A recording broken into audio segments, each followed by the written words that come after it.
सब लोग मौलवी साहब के दाहसेरी दें, सब लोग चंदा दें, दावत लें, रमजान में आवे तो अफ्तारी करावें। और एक घर गांव में ऐसा रहा है जो इमाम साहब के ना दाहसेरी दे, न चंदा, न खाना, न दावत, न अफ्तारी, कुछ नहीं। मौलवी साहब जान गए कि गांव में अगर कोनो दुश्मन है तो हमार फलनवा।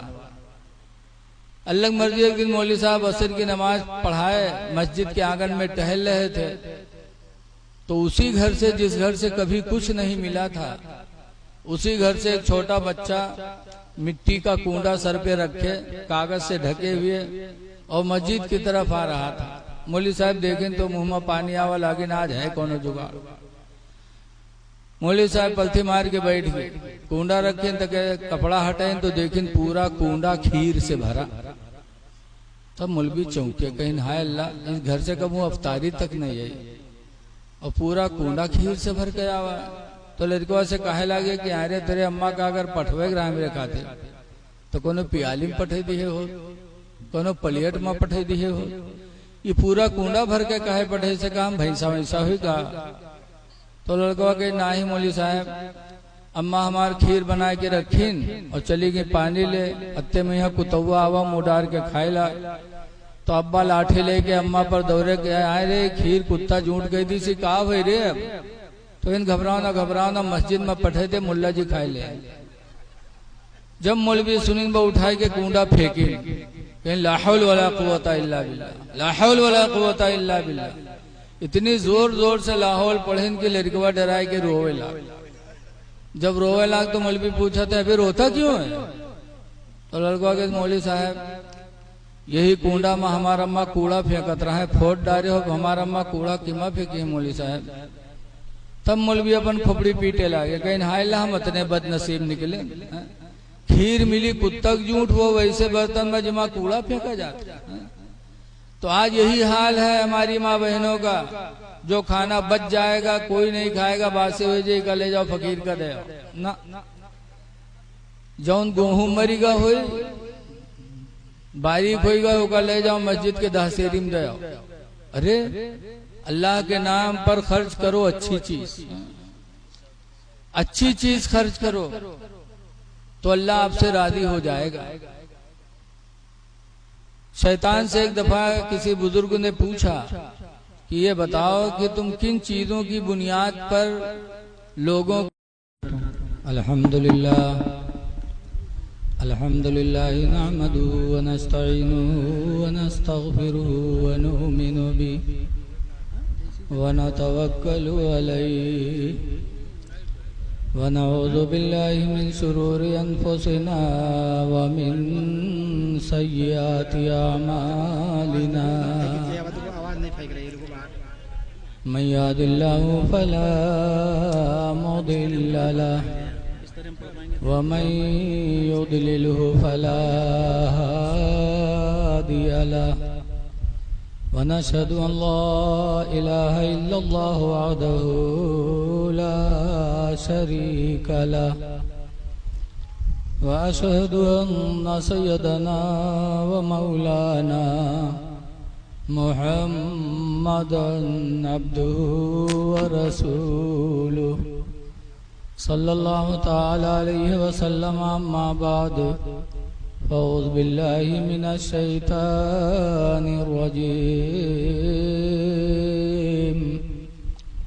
बिस्मिल्लाहिर रहमानिर रहीम। फ़स्अलू अहलज़ ज़िक्रि इन कुन्तुम ला तअलमून। आमन्तु बिल्लाहि सदक़ल्लाहुल अलियुल अज़ीम। दरूद शरीफ पढ़िए। सल्लल्लाहु अला नबील उम्मी व अला आलिहि व अस्हाबिहि व बारिक व सल्लिम सलातुम व सलामन अलैका या सय्यदी या रसूलल्लाह सल्लल्लाहु तआला अलैहि व सल्लम।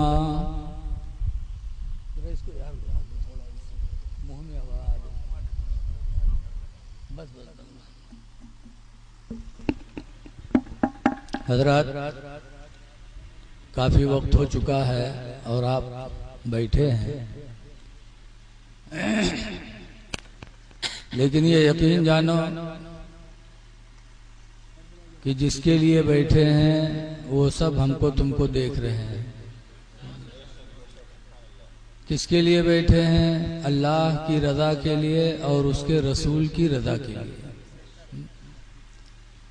और वो देख रहे हैं। अल्लाह कुरान करीम में फरमाता है सयरल्लाहु अमलकुम व रसूलुहु, अल्लाह तुम्हारे अमल को देख रहा है और उसका रसूल देख रहा है।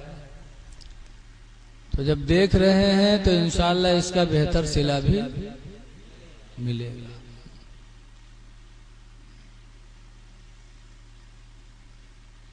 कुछ लोग तो जलसे जुलूस में आते हैं सिर्फ मौलवी मौलाना का देखे खातिर कि देखिए कौन कत्ता बड़ा मौलाना है। ये भैया आवाज बढ़ा दीजिए। नहीं ठीक है, आवाज करना छेड़ो, ठीक है, अच्छा है।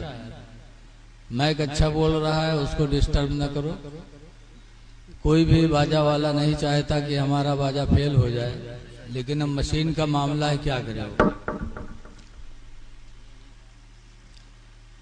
कुरान की एक आयत मैंने पढ़ी है, अल्लाह ताला फरमाता है फसअलू अहल ज़िक्री, इल्म वालों से तुम मसला पूछो, इन कुंतुम ला तालमून, अगर तुमको मालूम न हो मसला पूछो। लेकिन मसला किससे पूछोगे?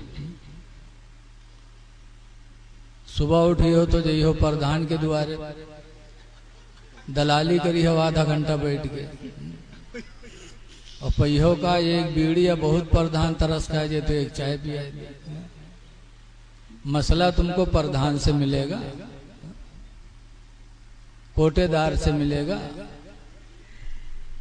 मसला पूछो, अल्लाह फरमाता है तो इल्म वालों के पास बैठो। अल्लाह कुरान करीम में फरमाता वस्बिर नफ्सका मअल्लज़ीना, ऐ मेरे बंदे तो उसके पास बैठ। किसके पास? यदऊन रब्बहुम बिलगदाति वल्लशी, जो सुबह और शाम अपने रब को पुकारा करते हैं। सुबह शाम जो अपने रब को याद करते हैं उनके पास बैठो, इमाम के पास बैठो, मस्जिद के मौलाना के पास बैठो, तो वहां तुमको दीन की दौलत मिलेगी। और इधर उधर बैठी हो तो चुगलखोरी और गीबत का गुनाह तुम पर पड़ेगा। इधर की उधर लगाओगे तो क्या हाल होगा। अल्लाह कुरान करीम में फरमाता वैलुल लिकुल्लि हुमज़तिल लुमज़ह, हिलाकत है, बर्बादी है लगाए बुझाई करने वाले के लिए। इधर की उधर लगाने वाले के लिए हिलाकत है, बर्बादी। और ये काम करत कौन है? इधर की उधर लगा करके गांव में पार्टी बंदी कराना, गांव में फूट पैदा करना ताकि हमारा आदमी बने रहे, हमारा सिक्का चलता रहे। बोलो ये कौन करता है? गरीब आदमी नहीं करता। अल्लाह कुरान में फरमाता अल्लज़ी जमा मालन वअद्ददा, ये काम वही करता है जो माल को गिन गिन के जमा कर लेता है। जिसके पास दौलत ज्यादा होती है वो सोचत है कि फोरे रहो, वरना सवेरे तेल लगावे कोई, फोरे रहो। और दौलत की बुनियाद पे वो समझता है यहसबु अन्ना मालहु अखलदा, वो गुमान करता है कि उसकी दौलत उसको हमेशा रखेगी, वो मरेगा नहीं। ऐ लोगों, अपनी सोहबत अच्छी करो, नेक लोगों के पास बैठो, सोहबत में बड़ा असर होता है।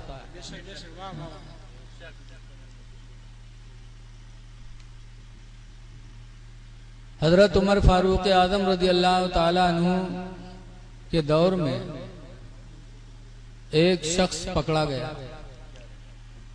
और उसे इस्लाम की दावत दी गई, तो उसने कहा ना, इस्लाम तो नहीं कबूल करूंगा। तो उसके कत्ल का हुक्म दिया गया कि इसको कत्ल करो। तो एक सहाबी अर्ज करते हैं कि बड़ा खूबसूरत नौजवान है, कत्ल ना करो इसको, हमें दे दो। दे दिया गया। कुछ दिन वो नौजवान सहाबी की सोहबत में रहा और सोहबत का ऐसा असर पड़ा कि वो खुद बारगाह अमीरुल मोमिनीन में हाजिर होकर कहता, मुझे इस्लाम की दावत दे दो। अब कलमा पढ़ा, कलमा पढ़ के मुसलमान हो गया। सोहबत से पहले जान दे सकता था, इस्लाम नहीं कबूल कर सकता, लेकिन एक सहाबी की सोहबत मिल गई तो खुद ब खुद सोहबत की बरकत से इस्लाम लाने के लिए तैयार हो गया और इस्लाम ले आया। तो सोहबत में असर होता है, इसलिए अच्छे लोगों के पास बैठो। लेकिन आजकल आलिम मौलाना के पास बैठी हो कैसे उन्हीं के बुराई होटल पर होता, जहां देखो वो मौलवी बुराई। अरे मौलवी बुराई करी हो तो मसला किससे पूछी हो? कुरान करीम की आयत नाजिल हुई, मा काना मुहम्मदुन अबा अहदिम मिर रिजालिकुम, मोहम्मद तुम मर्दों में किसी के बाप नहीं, वलाकिन रसूलुल्लाह, लेकिन अल्लाह के रसूल हैं, व खातमन नबिय्यीन, और आखिरी नबी हैं। सहाबा ने सुना तो कहा, अल्लाह के रसूल आप आखिरी नबी हैं? कहा आपके बाद कोई नबी नहीं आएगा? कहा ना।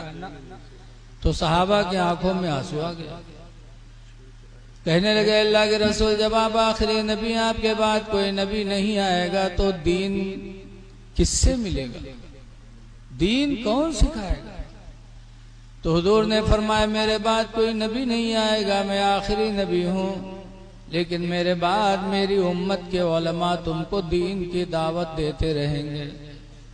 दीन की दौलत तुम्हें आलिमों से मिलेगी।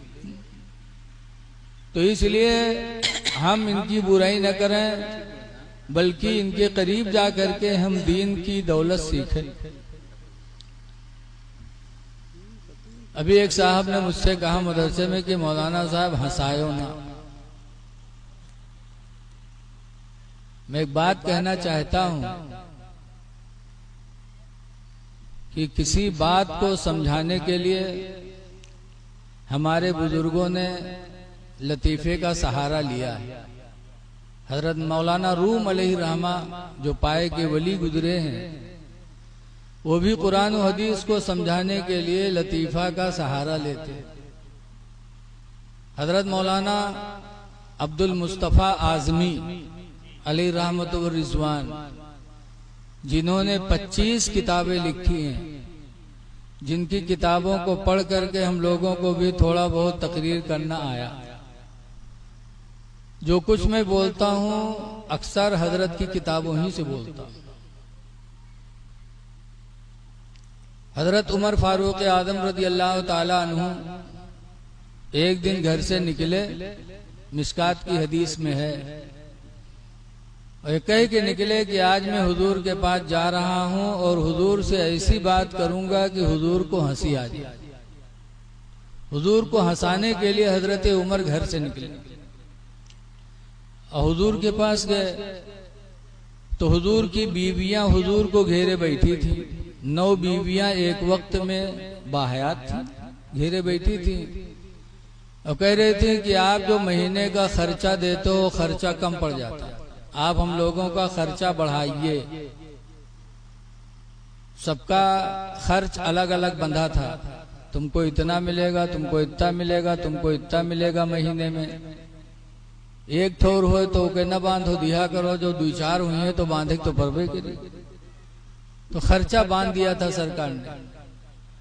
तो 9 बीवियां घेरे बैठी थी सरकार को और खर्च बढ़ाने का मुतालबा कर रही थी। रख दो बेटा, रख दो जाओ। हजरत उमर पहुंचे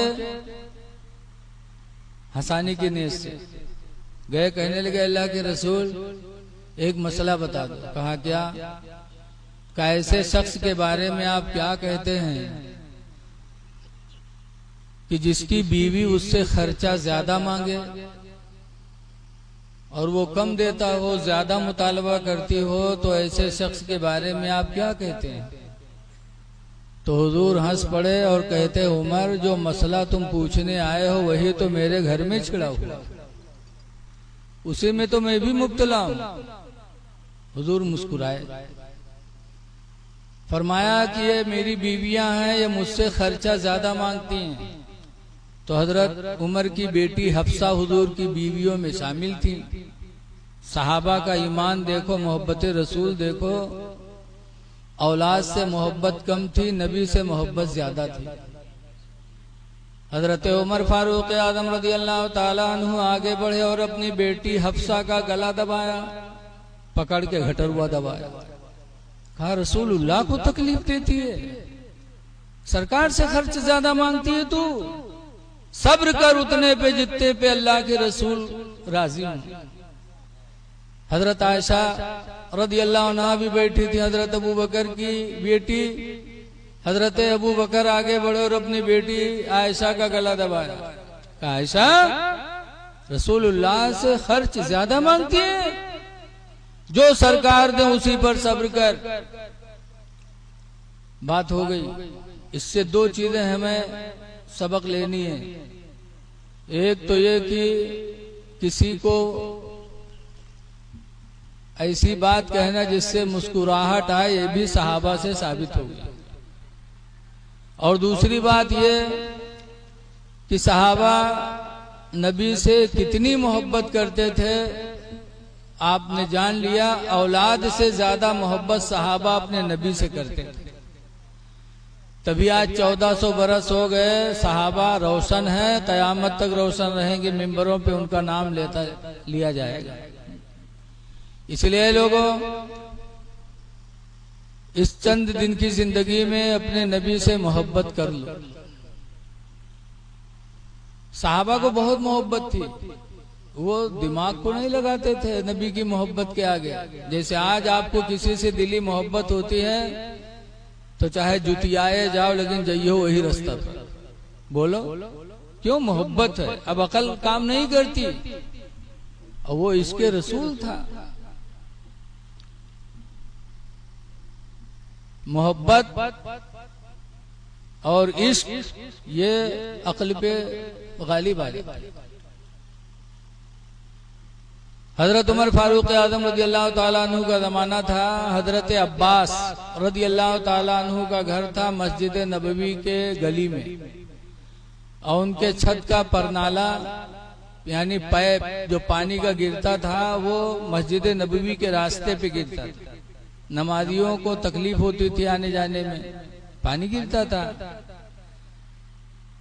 तो लोग आए, हजरत उमर से शिकायत किया कि अमीरुल मोमिनीन हजरत अब्बास का परनाला उखड़वा दीजिए, उससे हम लोगों को तकलीफ होती। हजरत अब्बास गए, हजरत उमर गए और अब्बास के छत का परनाला उखाड़ के अलग कर दिया। हजरत अब्बास कहीं गए थे, आए, देखा कि मेरे छत का परनाला उखड़ा हुआ है। पूछा किसने उखाड़ा? कहा अमीरुल मोमिनीन हजरत उमर फारूक आजम ने उखाड़ा। तो हजरत उमर के पास गए, कहा अमीरुल मोमिनीन आपने मेरे छत का परनाला उखाड़ा है? कहा हाँ मैंने उखाड़ा है। मस्जिद नबी में आने वाले नमाजियों को तकलीफ होती थी। तो हजरत अब्बास कहते हैं उमर आपको पता है वो परनाला किसने लगाया था? कहा किसने लगाया था? कहा मेरे दोनों कंधों पे हुजूर चढ़ करके अपने हाथ से वो परनाला लगाया था। हजरत उमर ने सुना तो रो पड़े। कहा अफसोस, जो परनाला मेरे नबी ने अपने हाथों से लगाया उसको मैंने उखाड़ दिया। अब्बास चलो, तुम्हारे कंधों पे चढ़ के रसूलुल्लाह ने वो परनाला लगाया था, आज तुम मेरे कंधों पे चढ़ के वो परनाला उसी जगह लगाओ जहां अल्लाह के रसूल ने लगाया था। लगवा दिया। ये नहीं देखा कि तकलीफ होती है, किसी पे पानी गिरता है ना, मोहब्बत रसूल सहाबा के ऊपर गालिब थी। इसलिए लोगों, अगर चाहते हो कि हम कामयाब रहें तो अपने नबी से सच्ची मोहब्बत करो। लेकिन मोहब्बत जब ही मानी जाएगी जब हम नबी के सुन्नतों के आमिल होंगे। हुजूर ने जो फरमाया उस पर अमल करेंगे तभी हमारी मोहब्बत मानी जाएगी, वरना वो मोहब्बत झूठी होगी। रसूलुल्लाह सल्लल्लाहु अलैहि वसल्लम ने हमें आपसे फरमाया, कुस्सुस शवारिब, मोछों को कतरवा डालो, वाफुल्लुहा, और दाढ़ी को बढ़ा लो। ये किससे फरमाया? हमसे, आपसे फरमाया। लेकिन आज हम उन्हीं के मानने वाले, आशिक़ रसूल का दावा करने वाले चेहरों से दाढ़ियां मुड़ा रहे हैं। ये मोहब्बत रसूल मानी जाएगी? कभी नहीं। ऐ लोग, इस पुरपतन दौर में अपने चेहरों पे दाढ़ी रखा करके मुसलमान की जिंदगी जी लो। दाढ़ी मुसलमान की निशानी है। 1,24,000 या 2,24,000 कमोबेश नबी दुनिया में आए, लेकिन किसी नबी ने दाढ़ी नहीं बनवाई। रसूलुल्लाह सल्लल्लाहु अलैहि वसल्लम के सहाबी हज्जतुल विदा में तकरीबन 1,40,000 जमा थे, लेकिन किसी सहाबी ने दाढ़ी नहीं बनवाई।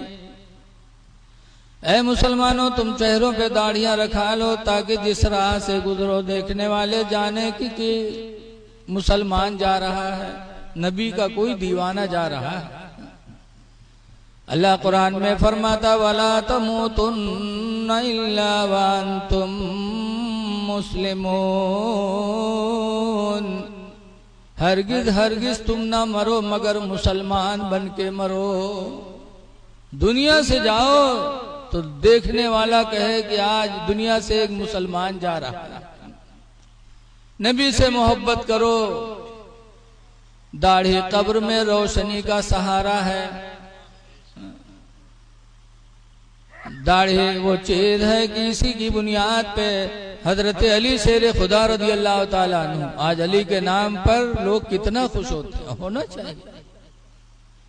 लेकिन हजरत अली शेर खुदा रज़ी अल्लाह ताला अन्हु के चेहरे पे ऐसी दाढ़ी थी, ऐसी दाढ़ी थी कि जिसको देखकर यहूदियों की एक जमात ईमान ले आई थी।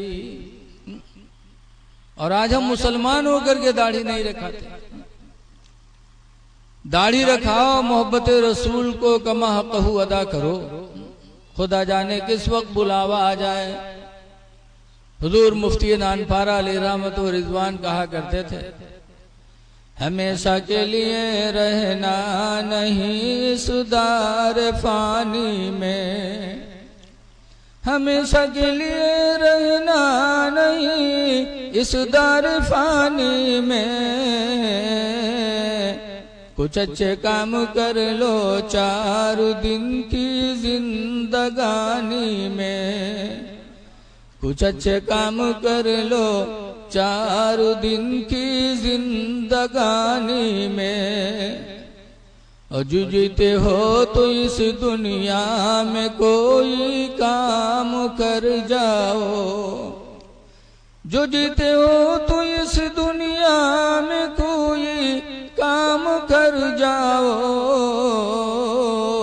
खुदा तौफीक दे तो खिदमत इस्लाम कर जाओ, खुदा तौफीक दे तो खिदमत इस्लाम कर जाओ। अल्लाह दे तो मसाजिद और मदारिस की तरफ तवज्जो दे दो। मदरसों को अच्छा बना लो, मस्जिदों को अच्छा बनाओ। और अल्लाह दे तो अल्लाह के बंदों पे खर्च करो, तभी तुम नेकी पाओगे। कुरान करीम 4 पारे की आयत है, लन तनालुल बिर्र हत्ता तुनफिकू मिम्मा तुहिब्बून, हरगिज तुम नेकी नहीं पाओगे जब तक अपनी पसंदीदा चीज अल्लाह के नाम पर खर्च नहीं करोगे। पसंदीदा चीज जो तुम्हें पसंद है। हजरत उमर फारूक आजम रज़ी अल्लाह अन्हु के लड़के हजरत अब्दुल्ला बिन उमर ने जब सुना तो हुजूर की बारगाह में कहने लगे जाकर के अल्लाह के रसूल, दुनिया में हमें सबसे ज्यादा कोई पसंद है तो हमारी बांदी पसंद है। एक जंग में माले गनीमत में उनको एक बांदी मिली थी, लड़की औरत जिसको कहते हैं, और बांदी से आदमी वही ताल्लुकात रखता है जो बीवी से रखता है। कहने लगे अल्लाह के रसूल, जब अल्लाह कहता है पसंदीदा चीज खर्च करोगे तब नेकी पाओगे, तो हमारी बांदी हमको बहुत अच्छी लगती, बहुत खूबसूरत है, मुझे बेपनाह पसंद है, लेकिन नेकी जब मिलेगी जब हम पसंदीदा चीज को खर्च करेंगे। तो अल्लाह के रसूल, में अपनी बांदी को अल्लाह के नाम पर आजाद कर रहा हूं, आजाद कर दिया। हजरत अबू तलहा अंसारी रदी अल्लाह अन्हु की खजूर की एक बाग थी मदीने मुनव्वरा में, बहुत फल आता था उस बाग में। गए, कहने लगे अल्लाह के रसूल, जब अल्लाह कहता है कि पसंदीदा चीज खर्च करोगे तब तुम नेकी पाओगे, और मुझे सबसे ज्यादा पसंद है तो अपनी खजूर की बाग पसंद है, लिहाजा मैं अपनी बाग को अल्लाह के नाम पर वक्फ कर रहा हूं। वक्फ कर दिया इस्लाम के लिए। तो जो चीज पसंद हो अल्लाह के नाम पर खर्च करो तभी नेकी मिलेगी। लेकिन आज का हाल यह है कि जो चीज अपने को नापसंद वही अल्लाह के नाम पर दी